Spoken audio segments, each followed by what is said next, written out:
আজকে আমার সাথে এমন একটা বিপদ ঘটবে কোনোদিন ভাবতেও পারিনি। খুব খারাপ লাগছিল আর এত কাঁদা কেঁদেছি কি বলবো তোমাদের। হ্যালো বন্ধুরা, কেমন আছো তোমরা? আশা করছি সবাই খুব ভালো আছো, সুস্থ আছো। আমিও বেশ ভালোই আছি। তো দেখো, ঘুম থেকে উঠলাম আর আজকে ঘুমটা একদমই ভালো হয়নি। কেন ভালো হয়নি তোমাদেরকে বলছি। তো কিছুতে ঘুমটা ভাঙতেই যাচ্ছিল না, কিন্তু জোরজার করে উঠলাম। কারণ কি, রান্না বান্না করতে হবে, হাজবেন্ড ডিউটিতে যাবে। তো দেখো, বসে বসে প্রায় আধা ঘন্টা মতো এখানে ঝিমাচ্ছি, তারপর তাই উঠলাম। উঠতে মনই যাচ্ছে না, গা হাত পা এত পরিমাণে ব্যথা হয়ে আছে।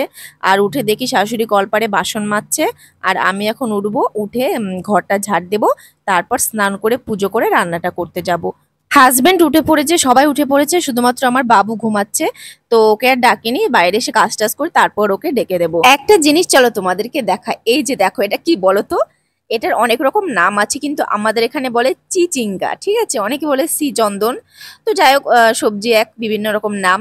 তো কি বড় বড় হয়েছে দেখো, আমি হঠাৎ দেখে অবাক হয়ে গেছি, এত বড়। সামনে থেকে দেখলে না আরো অনেকটা বড় দেখাচ্ছে। আর এবছর ফার্স্ট টাইম আমাদের এই চিচিঙ্গা চাষ করেছে। এখন বেশি হচ্ছে না, অল্প পরিমাণে হচ্ছে, কিন্তু এরপর যখন বেশি ফলনটা হবে তখন অনেক হবে। আর এটার এখন প্রচুর দাম আছে, কিন্তু পটলের একটুও দাম নেই। বাজারে নিয়ে যাচ্ছে, আর অর্ধেক করে রিটার্ন নিয়ে বাড়িতে চলে আসছে। তারপর সবজি দেখতে দেখতে দেখি বাবু ঘুম থেকে উঠে পড়েছে, তো কিছুতে ব্রাশ করতে চাচ্ছে না। আমি বললাম যে শিগগিরই ব্রাশ কর, যদি ব্রাশ করিস এক প্যাকেট বিস্কুট দেবো। তো এই যে হাতে বিস্কুটটা ধরে নিয়ে বসে আছে, ব্রাশ করছে। আর ওর পড়ার টাইমও হয়ে গেছে, দিদি এখনই পড়াতে চলে আসবে। আমি এখন রান্না করতে চলে এসেছি। আর রোজ রান্না করার সময় না বিরক্তি লেগে যায়, কি রান্না করব কি রান্না করব, কিছুই বুঝতে পারি না। তো যাই হোক, দেখি কি করা যায়। চিচিঙ্গা আছে, পটল আছে, আর মাছ টাছ কিছুই নেই, কারণ বাজার আছে বুধবারের দিন। তো আমাদের এখানে সপ্তাহে 3 দিন বাজার বসে, একটা হচ্ছে রবিবার, একটা বুধবার, একটা শুক্রবার। আর অন্যান্য টাইমে মাছটা না আনা হয় না। আগে যখন আমি মাছ খেতাম, তখন হাজবেন্ডকে রোজ রোজ বলতাম মাছ নিয়ে আসো, কিন্তু এখন আমি যে আর খাই না, এখন বেশি একটা মাছ আসে না। সপ্তাহে 3 দিন বাজার হয়, ওই 3 দিন মাছ আনে 2 বেলা করে। তো তাছাড়া বেশি একটা মাছ টাছ আনে না। আর আগে আমি যখন খেতাম তখন বাজারের দোকান দিয়ে ডিম আনতাম, তারপরে হাজবেন্ডকে বলে বলে মাংস আনতাম, মাছ আনতাম। আমার সাথে সাথে ওদের খাওয়াটাও কমে গেছে। আমার তো মন চায় বাড়ির সবাই যদি মাছ মাংস খাওয়া ছেড়ে দিত, কত ভালো হতো। সবাই মিলে একসাথে প্রসাদ ভুজি হয়ে যেতাম। যা নিরামিষ রান্না বান্না করতাম, ভগবানকে ভোগ দিয়ে সেই প্রসাদ খেতাম। এটার মতো সুখ আর জীবনে হয়তো কোথাও নেই। কিন্তু খুব কষ্ট লাগে, জানি না ভগবান কবে কৃপা করবে আর কবে প্রসাদ ভোজি হতে পারবো।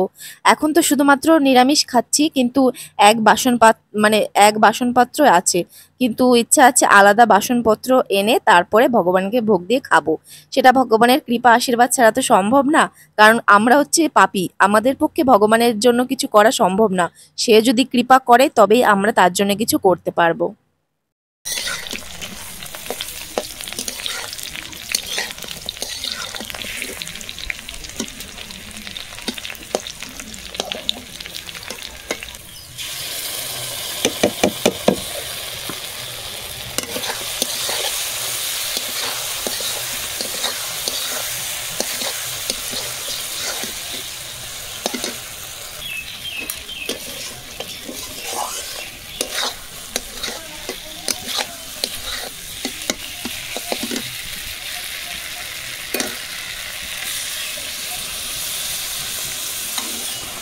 আজকে রান্না হবে চিচিঙ্গে ভাজা, তার সাথে পটলের বাদাম দিয়ে একটা ঝাল করেছি, সর্ষে বাদাম দিয়ে। আর মুসুরির ডাল আনলো, আমার শাশুড়ি আবার মুসুরির ডাল খেতে খুবই ভালোবাসে, বললো এই ডালটা করো পেঁয়াজ রসুন দিয়ে। তো সেই ডালটা আর কি ঝেড়ে নিলাম, বেশি একটা পারি না, হালকা পাতলা করে ঝেড়ে নিলাম। তো চলো, রান্না বান্না তো সব কমপ্লিট হয়ে গেছে। আর হ্যাঁ, যে কথাটা তোমাদেরকে প্রথমে বলছিলাম যে কি একটা বিপদ ঘটে গেল আমার সাথে। আসলে কি হয়েছে বলো তো, কালকে রাত্রে আমি যখন ঘুমিয়েছি না, ঘুমের মধ্যে একটা স্বপ্ন দেখি যে আমি একটা পাহাড়ে বেড়াতে গেছি, খুব উঁচু পাহাড়। আর পাহাড়ে ঘুরতে ঘুরতে মানে এমন ভাবে নিচে পড়ে গেছি, আমি আর কথাও বলতে পারছি না, উঠতেও পারছি না। এত চিৎকার চেঁচামেচি করছি, সবাইকে বলছি আমাকে বাঁচাও বাঁচাও, কিন্তু কেউ শুনতে পাচ্ছে না। আর এত কাঁদছি, এত কষ্ট পেয়েছি কি বলবো। তারপর আমি স্বপ্নের মধ্যে কান্না শুরু করে দিয়েছি। তখন আমার হাজবেন্ড কান্নার আওয়াজ শুনে বলছে কি হয়েছে কি হয়েছে। তখন আমি না এত পরিমাণে জোরে কেঁদে উঠেছি। তখন আমি ভাবলাম যে হ্যাঁ, এটা সত্যি না, এটা স্বপ্ন। তারপর তো আমার শান্তি। রান্না বান্না তো হয়ে গেছে, বাবুকে খাওয়ানো হয়ে গেছে, এখন আমি খেতে বসেছি। তো ভাতের থালা সাজিয়ে নিয়েছি, আর আমি তো এই পাট শাক ডাল এটা খাবো না, কারণ এটা পেঁয়াজ রসুন দেওয়া। আমি বাদ বাকি যে নিরামিষ আইটেমগুলো ছিল সেটা নিয়ে এখন খেতে বসেছি। আর কি জানো তো, এখন না খাওয়ার প্রতি কোনো ইচ্ছা নেই, এখন পেট ভরার মতো কিছু হলে হয়। খাওয়ার পাগল ছিলাম, বিশেষ করে মাছ মাংস। তো সবই ভগবানের কৃপা, তার কৃপা থাকলে সবই সম্ভব হয়।